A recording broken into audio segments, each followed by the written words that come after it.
Hey Reddit. Strap in. This is the story of how I, F55, spent a quarter of a century biting my tongue, only to finally let it all out after burying the man I loved.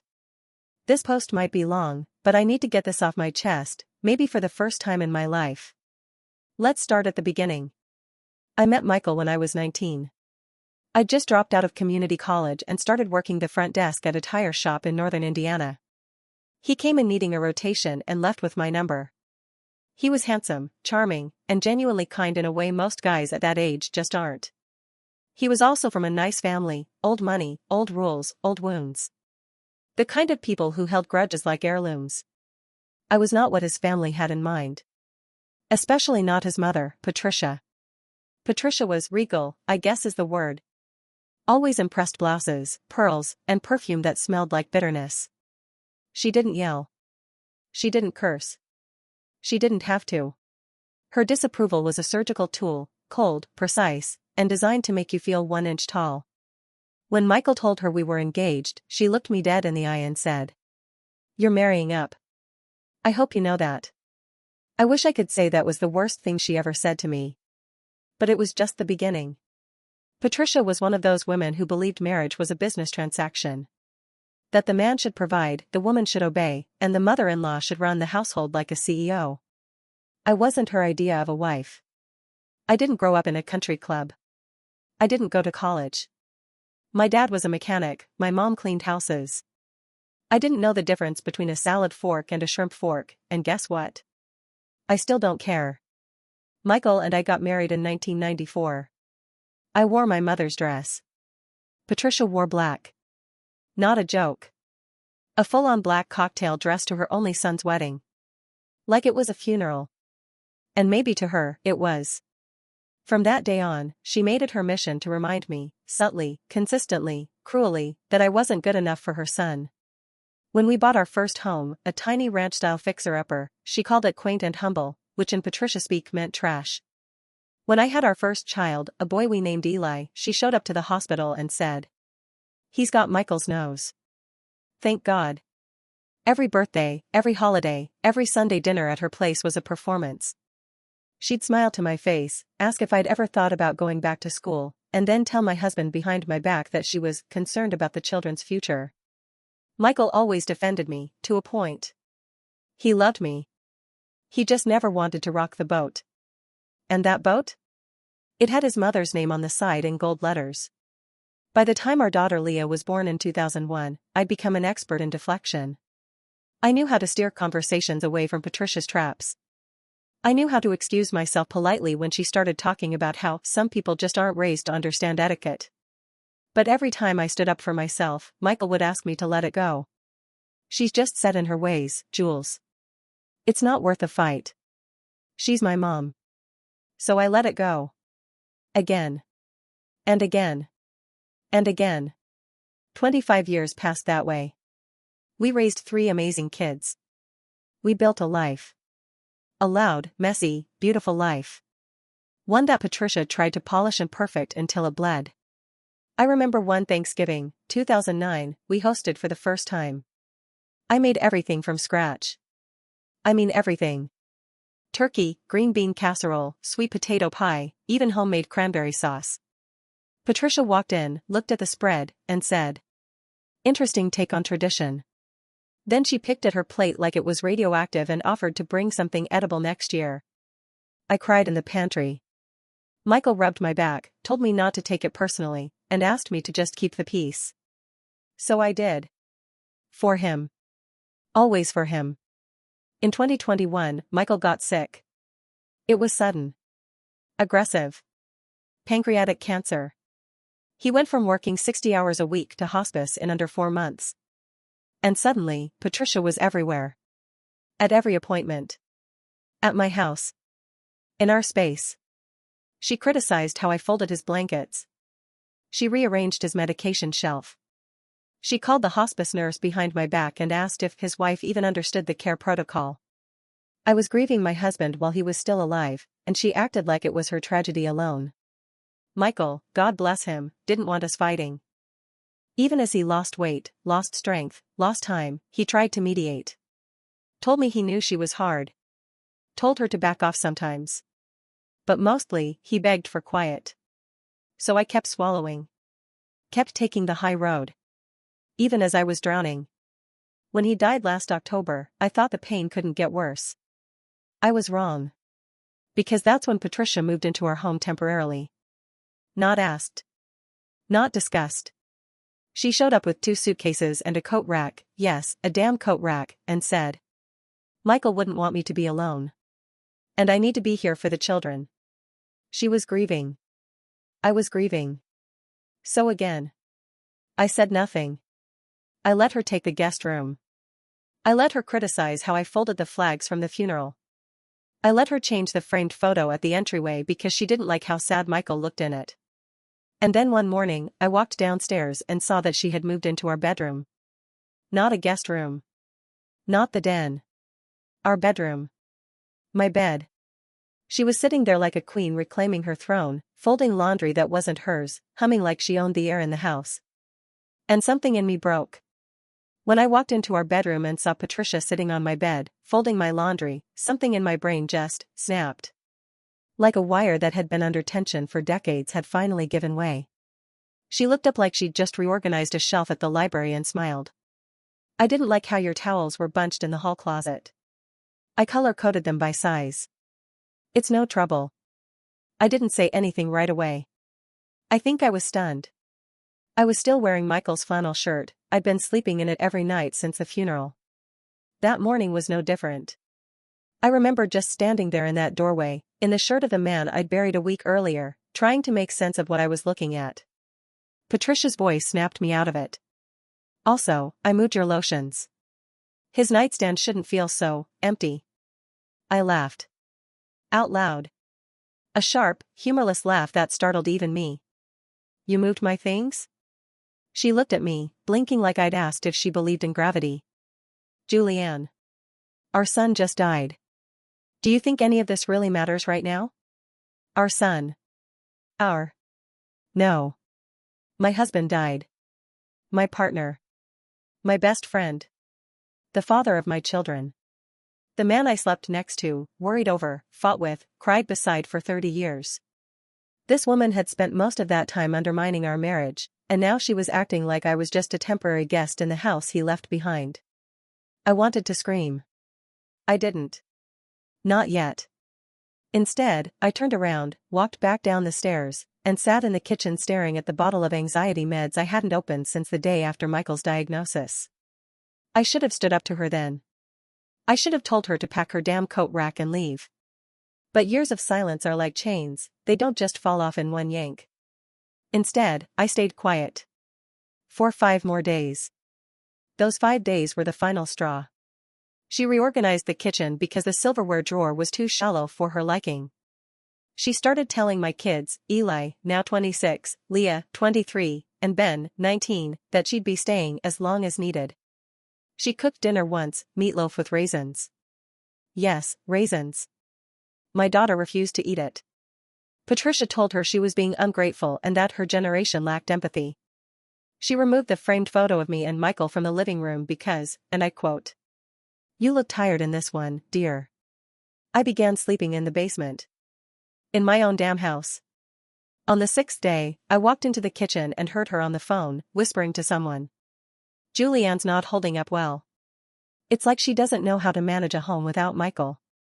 I may need to intervene." Intervene. Like I was some unstable squatter in her son's life. Like I hadn't spent the last 4 months bathing him, feeding him, holding his hand when he threw up blood, lying to him that he looked strong so he could die with some dignity. I didn't say a word. I just left the room, walked outside, and screamed into the garage. That night, I called my sister, Megan. She lives 2 hours away, and she's never liked Patricia. When I told her what was going on, she didn't hesitate. "Get that woman out of your house, Jules. You're grieving. Not her. You. You're the one who just lost a husband, she lost her son, yes, but that house is yours. Take it back." And for the first time in my adult life, I let myself imagine it. A home without Patricia. The next morning, exactly 1 week after the funeral, I asked her to sit down at the kitchen table. She acted surprised, but not concerned. She set down her tea, which she had steeped in one of Michael's old mugs, by the way, and folded her hands like we were in a church meeting. Is something wrong, dear? Yes. So much. But I kept my voice calm. I need you to move out, Patricia. This is my home, and I need space to grieve with my children. She didn't even blink at first. Just stared at me like I'd just told her I was thinking of becoming a stripper. Then the show began. She gasped, clutched her necklace, and whispered. You want me to leave? When we've just buried my son? Yes, I said. I do. She stood up slowly. Walked to the sink. Then turned around and, with the kind of fury only wealthy, passive-aggressive women can summon, she said. This is his house. He would be ashamed of you. And maybe that's what she truly believed. That she was the last guardian of Michael's memory. That I, his wife of 30 years, wasn't entitled to grief without her permission. But this time I didn't cry. I didn't retreat. I just said. He left the house to me, Patricia. In writing. I checked. That shut her up. For a second. Then she went nuclear. She started yelling. This is my punishment, isn't it? For never accepting you? For being the only person who ever told Michael the truth about you? She called me ungrateful. Accused me of trying to erase his legacy. Said I was a cold, manipulative woman who waited for her husband to die just so she could purge his side of the family. And that's when I said it. The thing I had kept to myself for over 20 years. Do you really want to talk about secrets, Patricia? Should I bring up 1989? Should I call Richard and ask him if he remembers the motel off Route 40? She froze. Mouth open. Silent. I hadn't planned to say it. But there it was. The nuclear option. When I was first married to Michael, Patricia once got too drunk at a New Year's Eve party and, during one of her less filtered moods, told me that Michael's dad wasn't really his dad. That she'd had a brief indiscretion with an old flame named Richard while her husband was out of town on business. She swore me to silence. Said it would destroy Michael if he ever found out. And I kept that secret for 25 years. I never even told Michael. But in that moment, watching her try to evict me from my own grief, I was done protecting her. Patricia turned white. Not pale. White. Like her blood had left the building. You don't have the guts, she whispered. I leaned in. Try me. You have until Friday. Let me tell you what true silence sounds like. It's not the absence of noise, it's the crackling static of someone realizing they've finally lost control. That was the sound that filled my kitchen after I dropped the name Richard Langford, the man Patricia had an affair with in 1989 while her husband was out of town and I was still a newlywed trying to figure out how to cook pot roast without overcooking the carrots. Patricia stood there, shaking ever so slightly, her hand still resting on the back of the chair she'd just launched her little guilt monologue from. I didn't flinch. 25 years of pretending not to hear her venom. 25 years of being called a mistake in a whisper when she thought I wasn't listening. 25 years of family dinners where she'd smile at me like a cobra in pearls and then correct my children's table manners like she'd raised them herself. I should have told Michael years ago, I said. But I didn't. For his sake. Not yours. She opened her mouth, then closed it again. Her breathing turned shallow, like the air had turned to fog. You wouldn't, she whispered. I didn't answer that.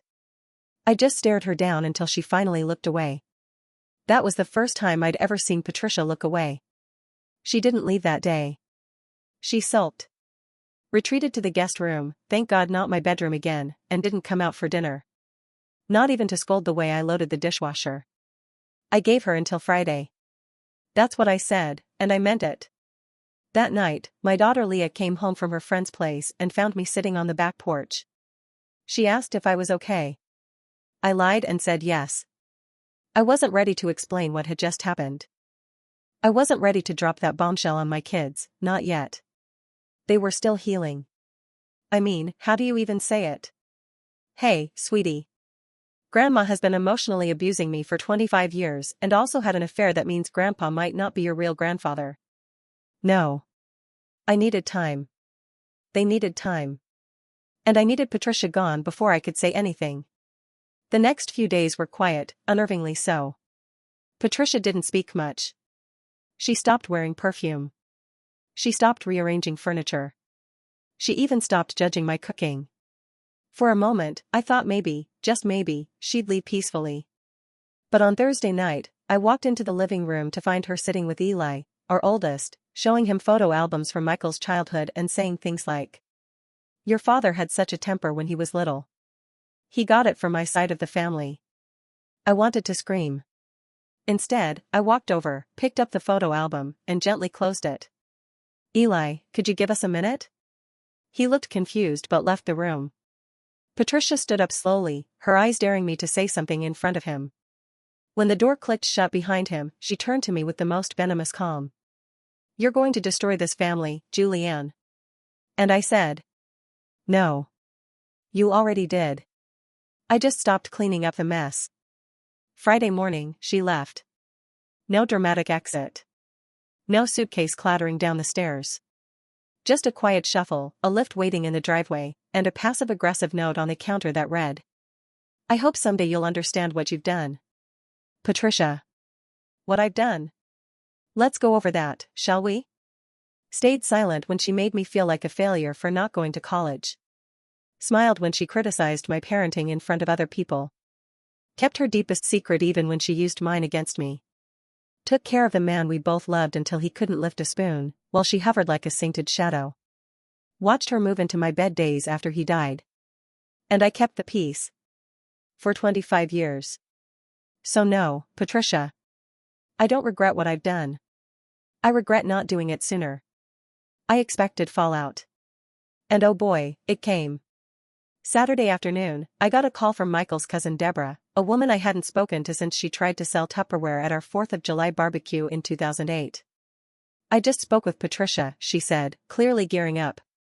"She's devastated." "You kicked her out?" "She wasn't invited to live here in the first place," I replied. "But she lost her son, Julianne." "So did I said, my voice flat. "But only one of us had a key." There was a long silence. Then the judgment came in subtle little phrases. "Well, it just seems abrupt. I know you two never got along, but family is family. I'm just trying to understand your side of things." "No, Deborah. You're trying to make me feel guilty for finally setting a boundary." And for once, I didn't let it land. Later that week, Leah came into my room with a serious look on her face. "Mom, what happened with Grandma?" I asked what she meant. "She's telling people you threw her out and threatened her. Uncle David said you were cold and unrecognizable." Unrecognizable. That one hurt more than I expected. Because maybe I am unrecognizable, even to myself. Grief strips you down. But it also shows you what you're made of. And for the first time in decades, I was finally seeing me. I sat Leah down and gave her a version of the truth. Not the full secret. Just the part where I told her that Grandma had mistreated me for a long, long time. That I kept the peace out of love for Michael. That when he died, I realized I couldn't do it anymore. Leah hugged me. She cried. Then she said, "I always thought something was off. You never seemed comfortable around her." She wasn't angry. She wasn't confused. She was relieved. The next day, Eli approached me.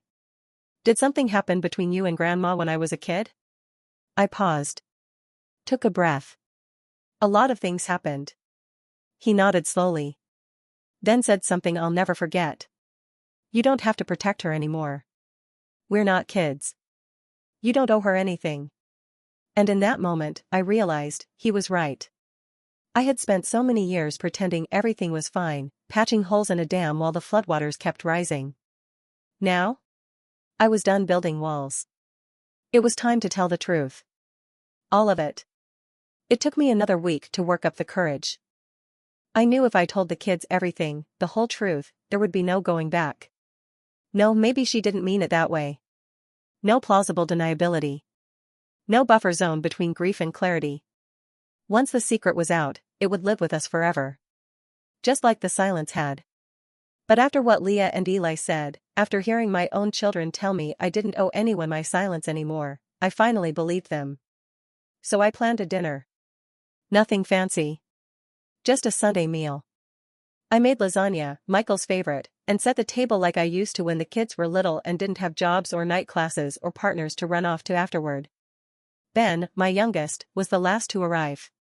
He's in college now, studying psychology, and he's always been the most empathetic of the three. He was hit the hardest when Michael passed. They were close in that unspoken way, you know the kind. The quiet dad, quiet son bond. The kind where everything meaningful is said with a nod or a tap on the back. When everyone had filled their plates and the wine was poured, I cleared my throat. I need to talk to you all about something. And I need you to just listen for a minute before reacting. That got their attention fast. Eli put down his fork. Leah leaned forward. Ben froze mid-sip. I looked at each of them. And then I told them everything. I told them about how Patricia treated me for 30 years, the subtle, sharp, constant undermining. How she moved in after their father died without asking. How she tried to take over my home, my grief, and even my bed. How I'd asked her to leave and she made herself the victim to everyone who would listen. Then, I told them about the secret. How, back in 1989, Patricia confessed, while drunk on boxed wine at a New Year's Eve party, that Michael might not be her husband's biological son. That she had a brief affair with a man named Richard Langford, a former colleague of hers. And how she'd never told Michael. Never told anyone else.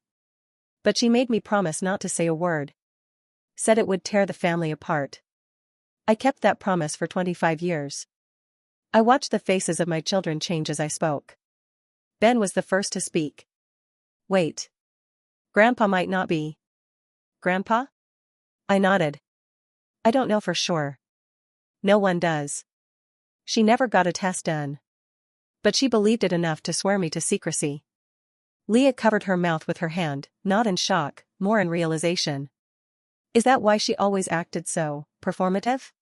Like she was guarding something? Eli didn't speak for a long time. He just stared at his plate. Then finally looked up and said, "You carried that for all these years?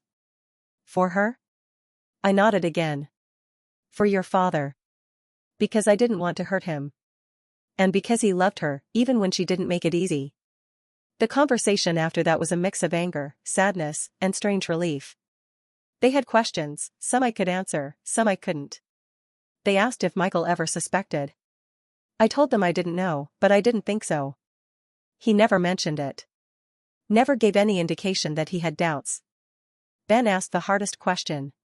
Do you think he would have wanted to know? And that broke me a little. Because the truth is, I don't know.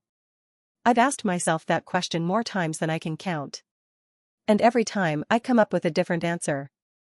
Michael was loyal to a fault. He believed in family, maybe more than he should have. He forgave Patricia for things I never could.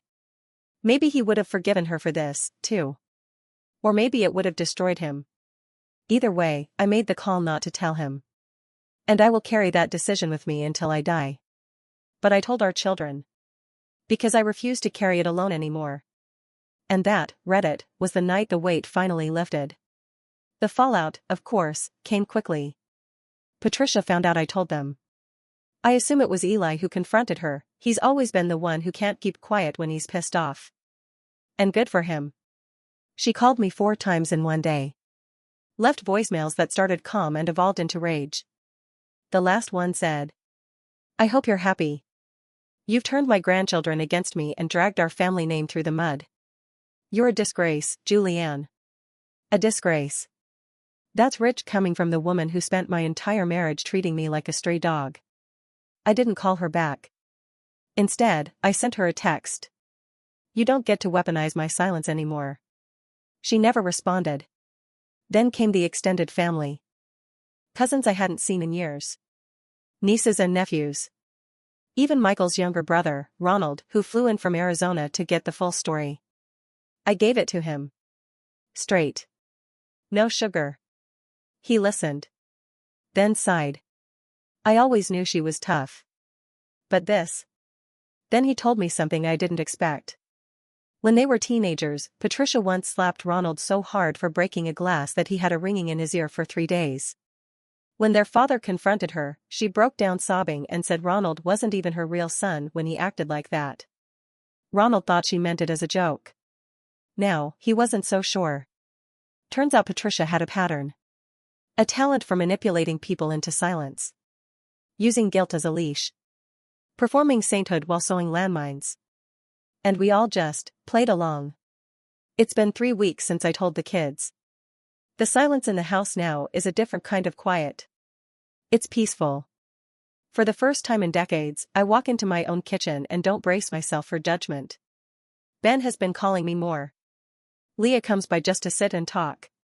Eli brought over an old photo of Michael holding baby Ben and asked if he could hang it in the hallway. I said yes. That night, I stood in front of it for a long time. Staring at the way Michael looked at our son. Pure love. No doubt.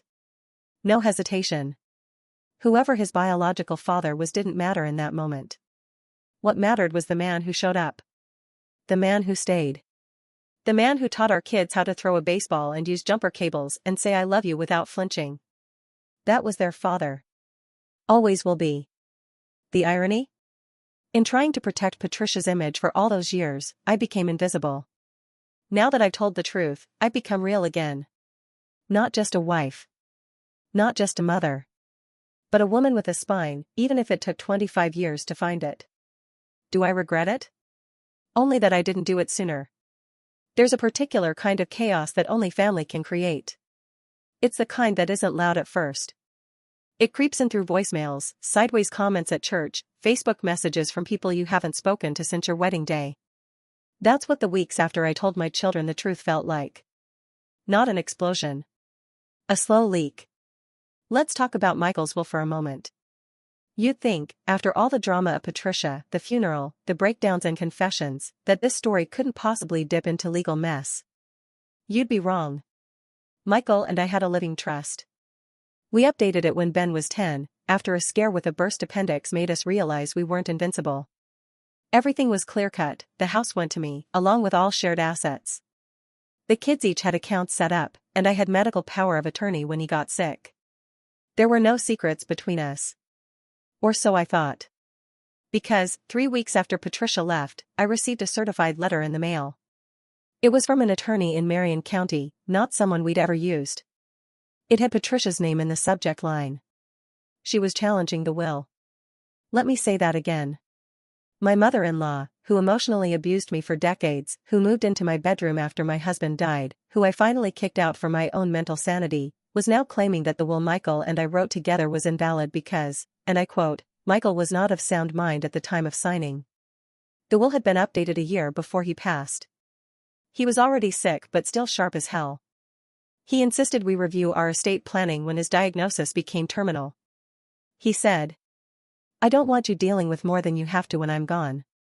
Patricia had the nerve to claim that I had coerced him into changing the documents to cut her out. Mind you, she was never included to begin with. Michael never intended to leave anything to his mother.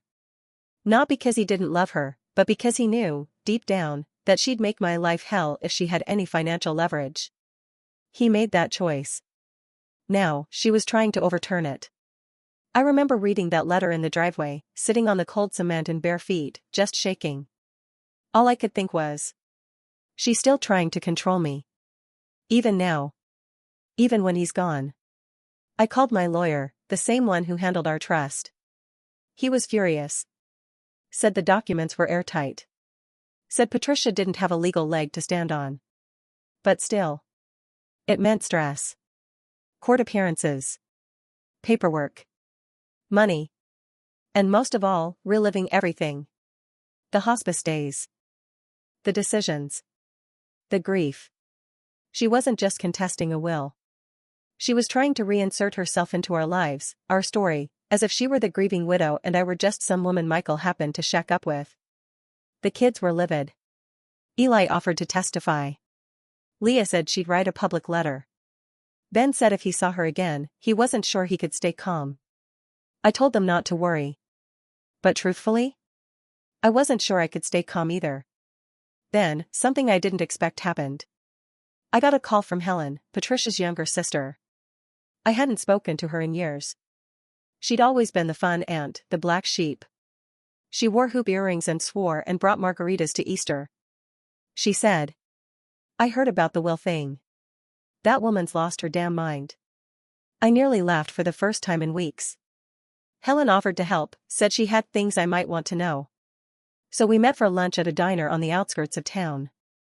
She wore a denim jacket with rhinestones on the collar and ordered 2 slices of pie before our entrees came. And then she dropped a bombshell. "You're not the first woman Patricia tried to control with threats." Apparently, Patricia had a half-sister, one she never told anyone about. Back in the 1960s, Patricia's father had an affair, and when the baby was born, he forced the mother to give her up. Patricia knew. So did Helen. But she never spoke of it. And when the half-sister tracked Patricia down in the early 90s, just after Michael and I were married, Patricia paid her $10,000 to disappear. Helen had the receipts. Literally. Check copies. Letters. A whole folder, which she handed over to me in a Ziploc bag with the words, "Just in case you ever need to remind people who she really is." My mouth was dry. So not only did Patricia keep her own affair secret, she also buried her father's affair by silencing the child it produced. A child that, if things had gone differently, could have been Michael's aunt. The hypocrisy was too much to process. With Helen's documents, plus the will, plus my own written timeline of everything Patricia had done in the past year, my lawyer felt confident. We filed a formal response to her challenge. And for the first time, I didn't feel scared. I felt ready. Still, I'd be lying if I said it didn't sting. To watch a woman who shared your grief twisted into a tool. To realize that you could give someone 3 decades of your silence, and it would never be enough for them, unless they owned every last piece of you. She wanted the house. The money. The narrative. And the only way she was going to get it was if I laid back down like I used to. But this time I was standing up. The kids helped. Ben started staying with me a few nights a week, even though campus was only 30 minutes away. Leah came over every Sunday to cook with me, a tradition we hadn't really had before. Eli and I started texting more. He sent me little photos of things that reminded him of his dad. A baseball glove in a shop window. A shelf of horror movies at the library. A bowl of pecans. "Dad used to eat them straight from the bag," he wrote once. Said they were man snacks. We laughed and cried over those memories. Patricia didn't show her face again. Her lawyer responded once, saying she was deeply distressed and believed I was distorting events. But when confronted with documentation, he went quiet. The challenge hasn't been withdrawn yet. But I'm not afraid anymore. I think the thing that surprised me most during all this wasn't how deep her selfishness ran. It was how free I felt once the truth came out.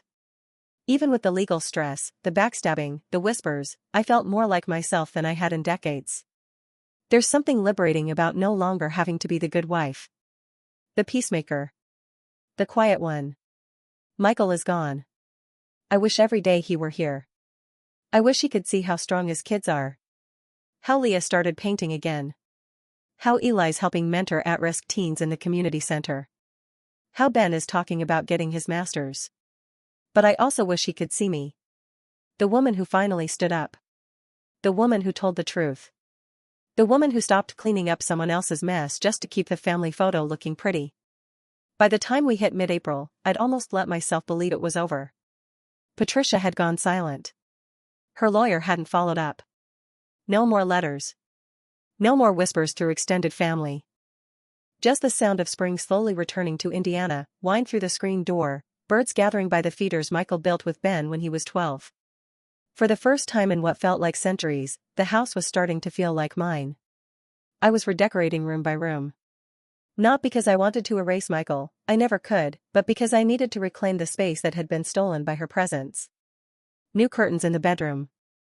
A fresh coat of sage green in the kitchen. Even rearranged the living room furniture, pushing the stiff leather chair Patricia always claimed as her posture seat into the garage. Life was moving forward. Until it wasn't. It was a Thursday.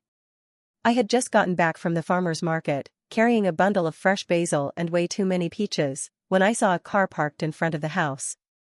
A silver Lexus. Engine off. Windows tinted.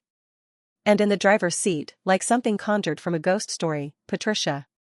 She was wearing a wide-brimmed hat, like she thought she was heading to the Derby, not to confront the woman she tried to legally rob. Her lipstick was perfect. Her posture was tight. For a full minute, I considered backing out of the driveway and pretending I hadn't seen her. But something deeper took over. Not rage. Not even anxiety. Just a strange, quiet finality. So I parked. Stepped out. Closed the door gently. I didn't invite her in. Just stood by the hood of my car and waited. She didn't move until I did. Finally, she opened the door and stepped out with the grace of a woman who'd spent her life being told she was royalty. "We need to talk," she said, flatly. "You mean now? After threatening to tear apart my life? After trying to invalidate your son's last wishes? Don't be dramatic, Julianne." There it was. The tone. Same tone she used when she told me my lasagna was a little provincial. Same tone she used the night before Michael's funeral when she said I shouldn't wear black, it makes your hips look wider.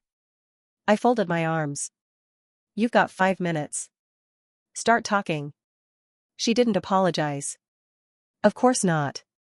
Instead, she launched into some kind of warped monologue about legacy. About how the family name had always meant something. That she had protected Michael's memory by trying to keep things within control. "You embarrassed this family. You told lies about me. You turned my grandchildren into enemies." I actually laughed. "No, Patricia. You did that. With your actions. With your obsession with appearances. With your secrets." Her eyes flared. "You had no right to tell them about Richard." "I had every right. I kept that secret for 25 years. For Michael. Not for you. And you used every one of those years to make my life harder." She went quiet for a moment. Then she said something I didn't expect. "I didn't hate you, Julianne. I just knew you'd never fit." I blinked. Fit what? This life. This family. The world Michael was born into. He was supposed to marry someone with pedigree.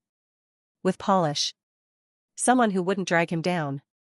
It was like hearing something from a bad TV villain. Something so cartoonishly cruel you almost forget it's real. But it was. She meant it. "You know what's funny, Patricia? He never once said that. Not in 32 years. He never made me feel like I didn't belong. You did.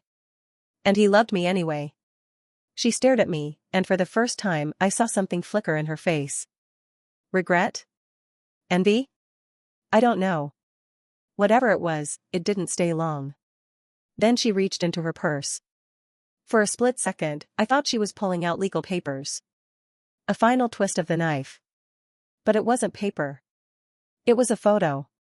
A small, faded Polaroid of Michael as a baby, maybe 2 months old. Held by a man I didn't recognize. "This is Richard," she said. "He never knew. I never told him." "And you let your husband raise a son that might not be his?" "He was sterile," she said quietly. "He never knew. I let him believe he'd healed. It gave him peace." That hit harder than I expected. Because for all her poison, that decision, that lie, wasn't born out of pure malice. It was born out of fear. Does that make it right? No. But for the first time, I saw her humanity, buried under all those decades of power games. Still, I wasn't about to let her off the hook. "You should have told Michael." "I couldn't." "But you could tell me?"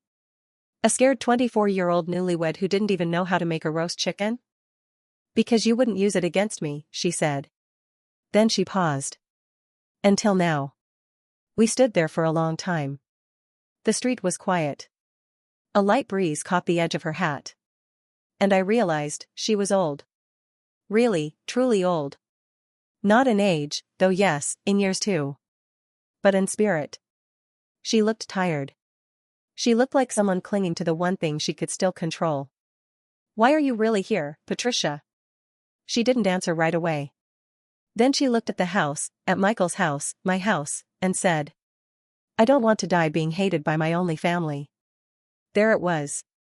Not an apology. But a crack in the wall. I could have told her to leave. Could have yelled. Could have told her she deserved every ounce of fallout she was drowning in. Instead, I said, "Then stop fighting. Drop the claim. Walk away. Let us heal." She looked like she might argue. Then she nodded. Just once. 3 days later, her attorney sent over formal notice. Patricia was withdrawing her challenge to the will. No fanfare. No explanation. Just a signature and silence. And for once, I didn't feel triumphant. I just felt done. There was no hug. No reunion. No magical mother-in-law transformation. But there was a door finally closing. The kids were relieved.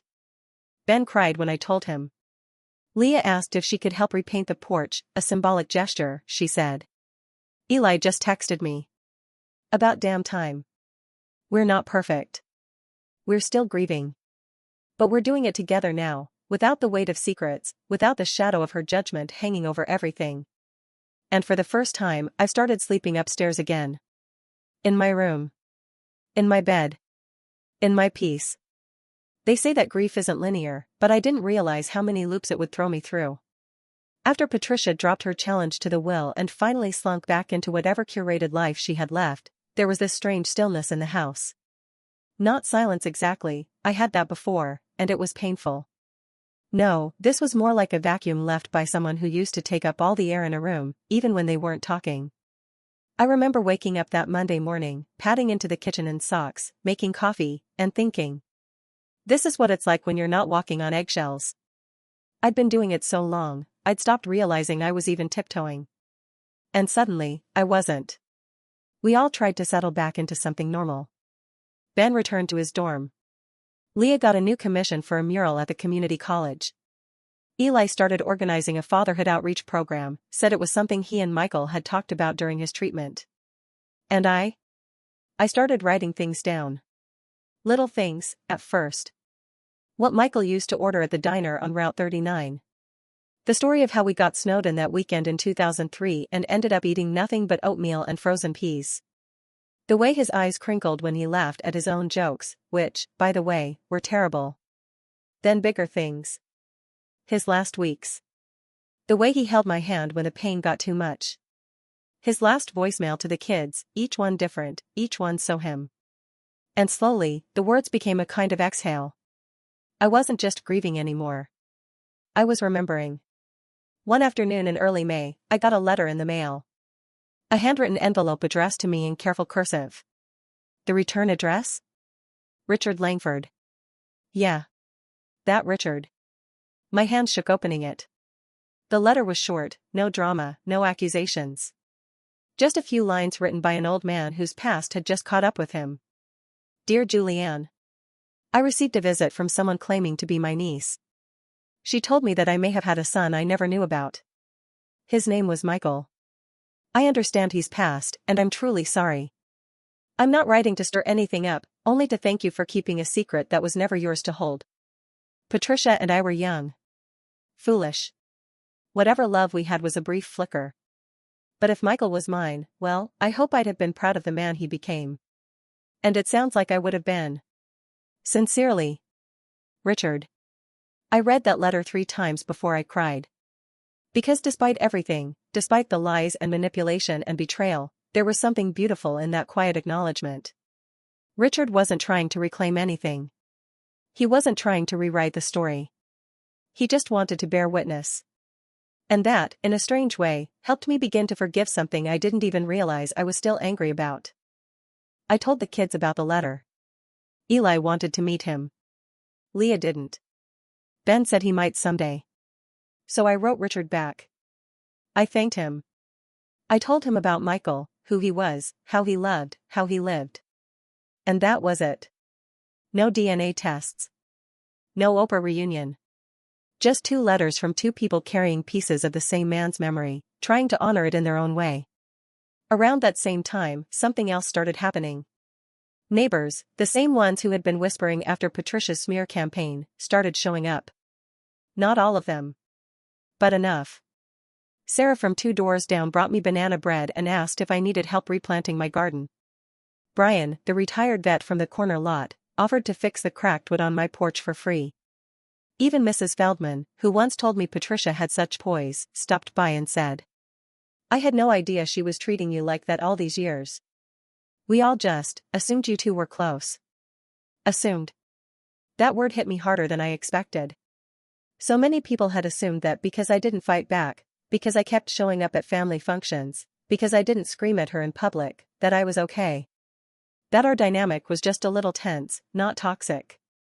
It made me think about how many women are praised for enduring. How often we're applauded for keeping the peace when what we're really doing is letting ourselves disappear, one boundary at a time. Not anymore. One evening, Ben and I were cleaning out the garage when we came across a box labeled M's old stuff. Inside were things I hadn't seen in years. Michael's old high school yearbook. A concert ticket from a Springsteen show in '85. A dried corsage I gave him for our first anniversary.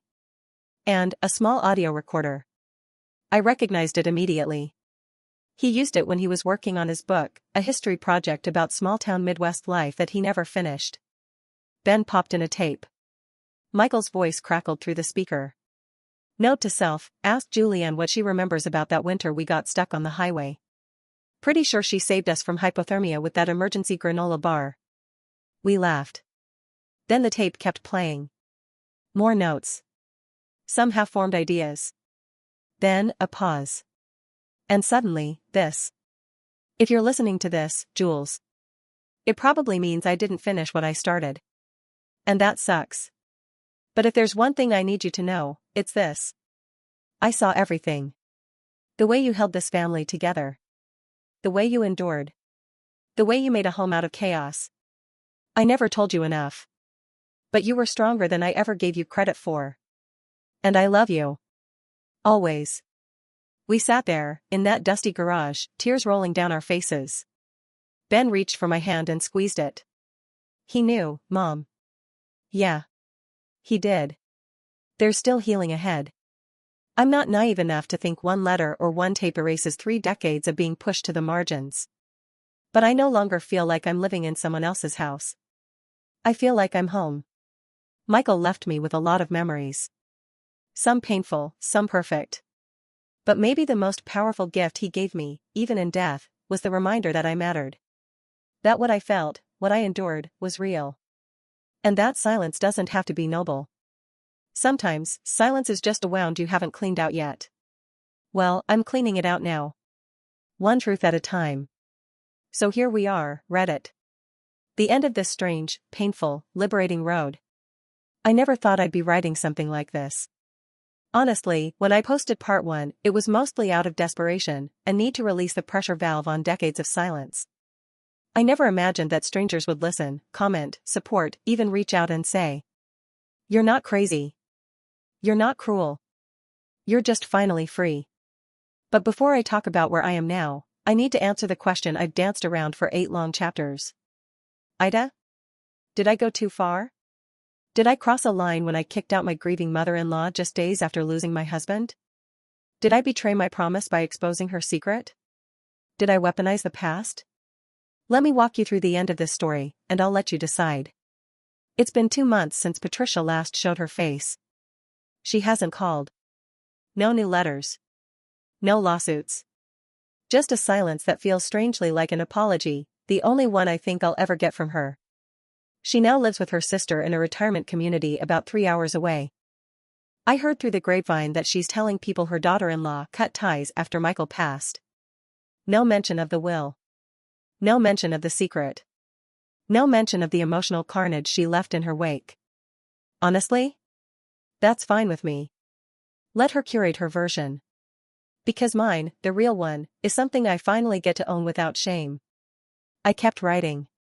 At first, it was just for me, a journal, letters to Michael, little stories about the kids when they were younger. Then it turned into something else. Ben, ever the encourager, said, "Mom, you're basically writing a memoir." And maybe I am. Not for publication. Not for profit. But for truth. So when my granddaughter, someday, asks why her grandma has a copy of The Art of War next to a photo of a man with AM. Because that man taught me love, and that book taught me boundaries. And I'll mean it. Mother's Day came around, and for the first time in 32 years, I didn't get a passive-aggressive card from Patricia. No to a daughter-in-law who's learning or wishing you growth. Just silence. Instead, I got 3 cards. One from Eli, who wrote, You kept us safe, even when no one protected you. One from Leah, with a watercolor painting of our old porch swing and a note that said, "Thank you for showing me how to stand tall, even when you're tired." And one from Ben, hand-delivered, with a drawing of me in an apron, holding a giant coffee mug like a trophy, and the words, "World's strongest human, according to science." I kept them all on the fridge. No guilt. No pretense. Just love. Last week, I went back to Michael's grave. I hadn't been since the snow melted. Something about spring, about all this new life, made it feel like the right time. I brought him carnations. Not roses. He always said roses were trying too hard. I sat next to the headstone, brushing some stray grass away, and talked out loud. I told him about Eli's outreach work. About Leah's mural. About Ben acing his abnormal psych final. I told him about the letter from Richard. About the recorder. About how the house still smells like his aftershave when the sun hits the closet just right. And then I said this. I hope you know I didn't do it to hurt her. I did it to survive. And now that you're gone, I'm finally letting myself survive out loud. I didn't cry. Not this time. Just sat there in the sunshine, letting the breeze carry his memory through the trees. I've started hosting dinners again. Not the stiff, formal kinds we used to have when Patricia was around. These are messy, joyful, real. Friends. Family. Neighbors. Loud conversations. Mismatched plates. Laughter that comes from the gut. Last Saturday, we had 12 people crammed into a house built for 6. Leah brought cornbread. Eli grilled. Ben made a playlist so chaotic it gave everyone musical whiplash, from Johnny Cash to Lizzo to AC/DC. At one point, I stepped outside to breathe. And I looked back through the window at the people inside, the family I built. The home I fought for. Not perfect. Not polished. But mine. Completely, unapologetically mine. So. Back to the question. AITA for kicking out my mother-in-law after my husband died and exposing the secret she kept buried for decades? To that, I say. No. No, I'm not the asshole. I'm the woman who endured, who protected, who bent over backward for decades out of love. And then, when it became clear that love was no longer enough to keep the peace, I chose something radical. Myself. I chose truth over decorum. Healing over appearances. Dignity over silence. And if that makes me cold in some people's eyes? Let them look. I'm not disappearing to make others more comfortable anymore. Thank you, Reddit, for listening. For reminding me that boundaries aren't cruel, they're necessary. For reminding me that women like me, like us, aren't alone. If you take anything from this saga, I hope it's this. You don't owe anyone your silence. Not even if they're grieving. Not even if they're family. Especially not if they never earned your trust to begin with.